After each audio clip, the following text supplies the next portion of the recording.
Hello friends, আসসালামু আলাইকুম। আপনাদেরকে আমার আফরিন কিচেনে স্বাগত জানাই। আজ আমি বানাবো পনির দিয়ে মিক্স ভেজ। আশা করি আপনাদের অনেক ভালো লাগবে। তাহলে চলেন রান্নাটা শুরু করা যাক। এখানে আমি তেলটাকে খুব ভালোভাবে গরম করে নিয়েছি। এখানে সব সবজিগুলো ভালোভাবে কেটে নিয়ে ধুয়ে জলটাকে ঝরিয়ে রেখে দিয়েছি। এইবার তেলের মধ্যে সব সবজিগুলো দিয়ে দিলাম। আলু, গাজর, বিনস, ফুলকপি সব দিয়ে ভালোভাবে ভেজে নিয়েছি। এবার তেল থেকে এগুলো ছেঁকে তুলে নেব ভালোভাবে।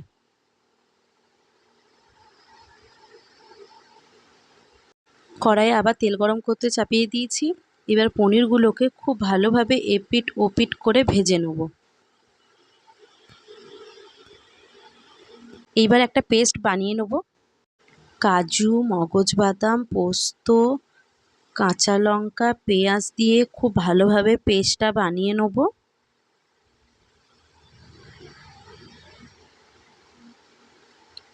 খুব ভালোভাবে পেস্টটা হয়ে গিয়েছে। আবার তেল গরম করতে চাপিয়ে দেবো। তেলটা খুব ভালোভাবে গরম হয়ে গিয়েছে। এবার এখানে আমি একটু খানিকের মতো জিরে, তেজপাতা, দুটো এলাচ, দুটো লং দিয়ে খুব ভালোভাবে নড়িয়ে নেব। এইবার কাজু আর পেঁয়াজের যে পেস্টটা ছিল সেটা তেলের মধ্যে দিয়ে খুব ভালোভাবে নড়িয়ে নেব। যখন মশলাটা থেকে তেল ছেড়ে আসবে তখন সব সবজিগুলোকে দিয়ে দেবো। সবজিগুলো দেওয়ার পর খুব ভালোভাবে নড়িয়ে নেব।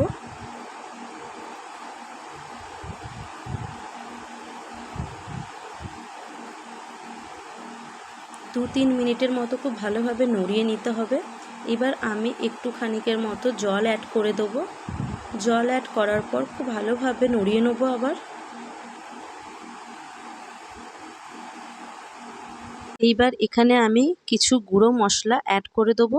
লবণ, লঙ্কা গুঁড়ো, জিরে গুঁড়ো, ধনে গুঁড়ো, চাট মশলা সব মশলাগুলো দিয়ে আবার খুব ভালোভাবে নড়িয়ে নেব।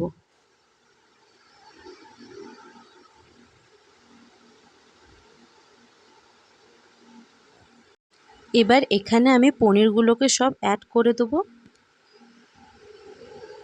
খুব ভালোভাবে আবার নড়িয়ে নেব দু তিন মিনিটের মতো। খুব ভালোভাবে নড়ানো হয়ে গিয়েছে। এবার এটাকে আমি 10-15 মিনিটের মতো ঢেকে রেখে দেবো। 15 মিনিট পর আমি চলে এসেছি আবার। খুব ভালোভাবে ফুটে গিয়েছে, তরকারিটা একদম হয়ে গিয়েছে। দেখতেও যেমন লোভনীয়, খেতেও তেমন টেস্ট।